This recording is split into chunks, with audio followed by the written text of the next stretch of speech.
Hello guys, welcome back my channel. दोस्तों, आज की अपनी जो मेन टॉपिक है सेंटेंसेस। मैंने आपको पार्ट्स ऑफ स्पीच क्लियर करवाया और टेंस के क्या क्या फंडामेंटल्स हैं मैंने उसको क्लियराइज करवाया। एंड अब अपनी टॉपिक है सेंटेंसेस। अभी सेंटेंसेस को हम लोग क्या करेंगे, टेंस के बेस पर कन्वर्ट करके इसको समझेंगे। तो फर्स्टली आपको समझना पड़ेगा एक रूल, एक फंडामेंटल, एक कॉन्सेप्ट। चलिए हम देखते हैं क्या है कॉन्सेप्ट। इसको हम देख लेते हैं हिंदी में क्या बोलते हैं। इसको बोलते हैं हिंदी में वाक्य। एंड इसका जो कॉन्सेप्ट है बहुत लोगों को पता है, लेकिन क्या करते हैं इन फ्यूचर उस कॉन्सेप्ट को क्या करते हैं उन लोग भूल जाते हैं। इन फ्यूचर उनको प्रॉब्लम जाती है, बट आपको नहीं बोलना है। एज ए स्ट्रक्चर हम लिखवाएंगे, एस टी हम लिखकर हम आपको बताएंगे। सबसे पहले क्या आता है सेंटेंस में, सबसे पहले आता है सब्जेक्ट। सब्जेक्ट के बाद क्या आता है हेल्पिंग वर्ब। हेल्पिंग वर्ब के बाद क्या आता है वर्ब। वर्ब का first form, second form, third form as conditional. Okay, and after that क्या आता है object, and after that other words and full stop और question mark as a sentence. अगर इंट्रोगेटिव है तो question mark, and positive sentence है तो full stop. आई hope आपको इतना क्लियर होगा। अब समझते हैं मैंने इसको फोकस क्यों किया और इसके लिए ही एक वीडियो क्यों बनाई। पर्सनली कई लोग क्या करते हैं, इंग्लिश टू हिंदी जब ट्रांसलेशन करते हैं तो एज सेंटेंस जैसे हिंदी में लिखा है उसको तुरंत ट्रांसलेशन करना शुरुआत कर देते हैं। बट उस बेस पर अगर आप करेंगे तो वो जो सेंटेंस है वो गलत हो जाएगा। सबसे पहले आपको देखना पड़ेगा कि उसमें सब्जेक्ट कौन है, सब्जेक्ट के बाद हेल्पिंग वर्ब कौन है, फिर वर्ब कौन है, फिर ऑब्जेक्ट और अदर वर्ड्स। कई बार क्या होता है कि ऐसे कभी मैं सेंटेंस लूंगा कि बाजार जा रहा है राम। हम हिंदी में बोल सकते हैं बाजार जा रहा है राम। तो जो बाजार है वो सबसे पहले आया हुआ है, तो क्या बाजार को पहले लिख देंगे सब्जेक्ट में? ना, बाजार को पहले नहीं लिखेंगे। एज अ कंडीशन हम अगर रूल लगाते हैं, मैंने आपको बताया था जो करने वाला है, जो काम करने वाला है उसको हम कर्ता बोलते हैं, एज अ सब्जेक्ट बोलते हैं। चलिए हम देखते हैं उस सेंटेंस को, बाजार जा रहा है राम। तो यहाँ पास करने वाला कौन है, बाजार जाने वाला कौन है, राम। तो राम क्या होगा सब्जेक्ट। ओके, राम क्या होगा सब्जेक्ट। बाजार जाने वाला है राम, राम क्या होगा एज अ सब्जेक्ट। राम के बाद क्या आएगा हेल्पिंग वर्ब आएगा। तो समझिए इंग्लिश के फंडामेंटल में क्या होता है कि सब्जेक्ट पहले आता है, फिर हेल्पिंग वर्ब आता है, फिर वर्ब आता है जिसकी यहाँ पर जाने वाला है तो गो आएगा। ओके, गो आएगा। उसके बाद क्या आएगा ऑब्जेक्ट आएगा, कहाँ जा रहा है तो मार्केट जा रहा है। तो एज अ स्ट्रक्चर के बेस पर ही आपको पुट अप करना पड़ेगा।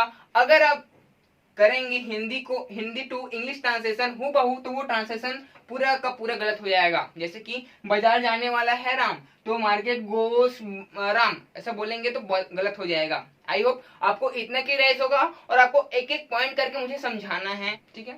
तो आपको न्यू स्लाइड दिख रही होगी और इस स्लाइड में आपको मैं बताऊंगा ऐसे सेंटेंसेस जो आपको करना है। तो सबसे पहला सेंटेंसेस आपको मिलेगा पॉजिटिव वे में, पॉजिटिव में मिलेगा। इसको अफर्मेटिव सेंटेंस बोलते हैं, इसको सिंपल सेंटेंस बोलते हैं। 2 से 3 नाम से जाना जाता है, एग्जाम पर्पस पर भी 2 से 3 नाम से पूछा जाता है। तो आपको इसको समझ के रखना पड़ेगा।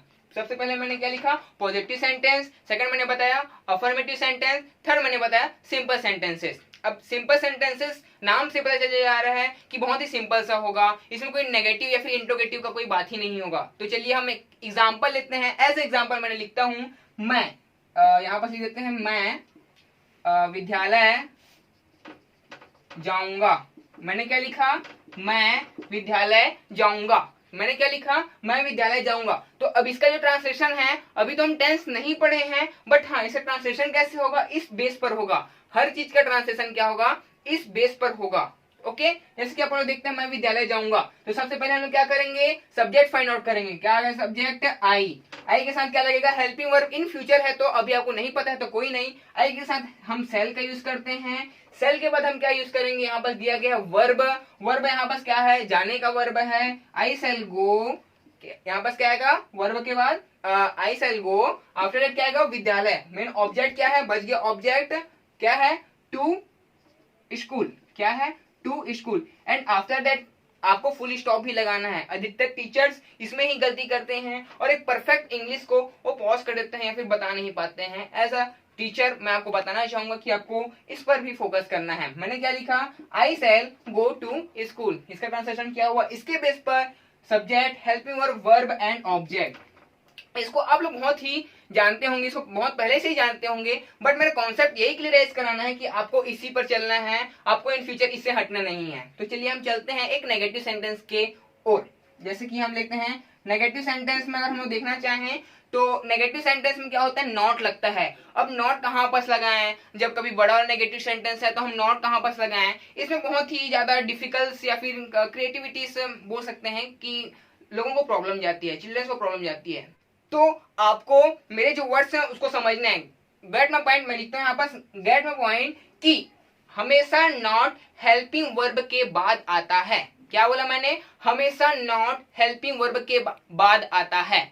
आपको अपने माइंड में सेटअप कर लेना है, कहीं भी नहीं जाना है। Okay, always always not become after that helping verb. I hope आपको क्लियराइज होगा। तो चलिए नॉट को हम लगाकर देखते हैं, किसके बाद, हेल्पिंग वर्ब के बाद। तो चलिए मैं इसको हिंदी में क्या बोलूंगा, मैं विद्यालय नहीं जाऊंगा, मैं विद्यालय नहीं जाऊंगा, ऐसे ट्रांसलेशन करेंगे, I shall not go to, sorry I shall not go to school, यही होगा, I shall not go to school and after that full stop. ये हो गया नेगेटिव का। तो चलिए हम आपको लिख कर ही बताते हैं, मैं विद्यालय नहीं जाऊंगा, I shall not go to school. काफी बेटर हो गया कि नहीं, काफी इजी है कि नहीं नॉट लगाना।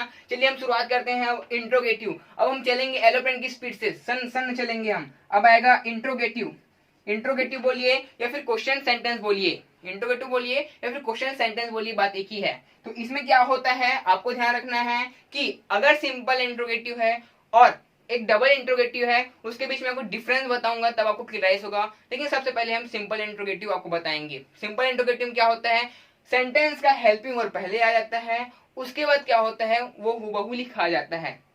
चलिए हम देखते हैं इसको, क्या तुम स्कूल जाओगे, क्या तुम स्कूल जाओगे, ये एज ए सेंटेंस लिखाया हुआ है, ये एज ए क्वेश्चन मार्क लिखाया हुआ है। ओके, तो क्या तुम स्कूल जाओगे, इसमें क्या होगा, हेल्पिंग वर्ब पहले आ जाएगा।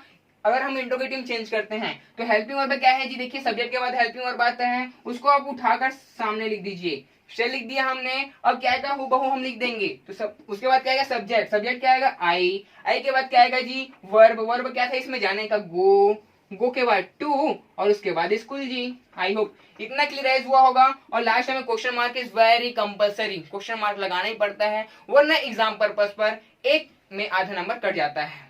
ओके, अब हम पढ़ेंगे इंट्रोगेटिव नेगेटिव।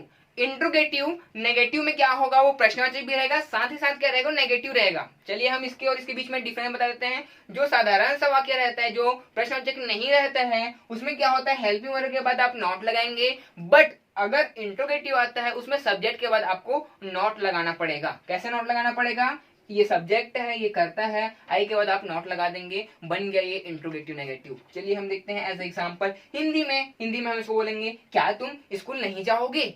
अब इसको हम देखते हैं इंग्लिश में, shall I not go to school, and last में क्वेश्चन मार्क। आई होप आपको इतना क्लियराइज हुआ होगा। हम चलते हैं नेक्स्ट स्लाइड में, उसमें आपको बताएंगे डबल इंट्रोगेटिव और इंट्रोगेटिव के बीच में डिफरेंस।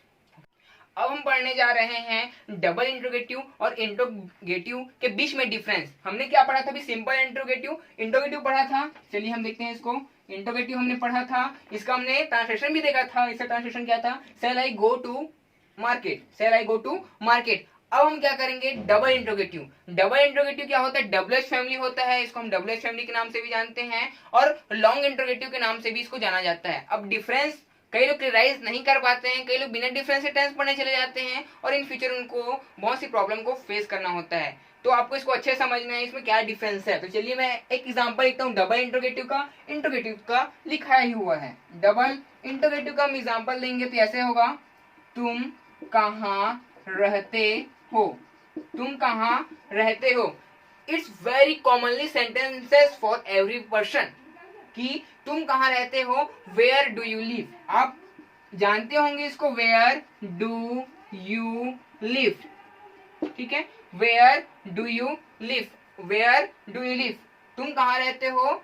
तो यहाँ बस आपको इसके बारे में नॉलेज था, बट ये कौन सा इंट्रोगेटिव सेंटेंस था उसके बारे में आपको नॉलेज नहीं होगा। तो हम इसको बताना चाहेंगे कि ये डबल इंट्रोगेटिव है। डबल इंट्रोगेटिव और इसके बीच में जो डिफरेंस है उसको भी आप क्लियराइज कर लीजिए कि डबल इंट्रोगेटिव में जो हिंदी के वाक्य में जो प्रश्नवाचक रहते हैं शब्द, वो बीच में आते हैं, जबकि जो सिंपल इंट्रोगेटिव है उसमें हिंदी के वाक्य में जो प्रश्नवाचक शब्द रहते हैं वो सामने साइड आते हैं। तो आई होप आपको क्लियराइज होगा। एक आध एग्जांपल और देखते हैं।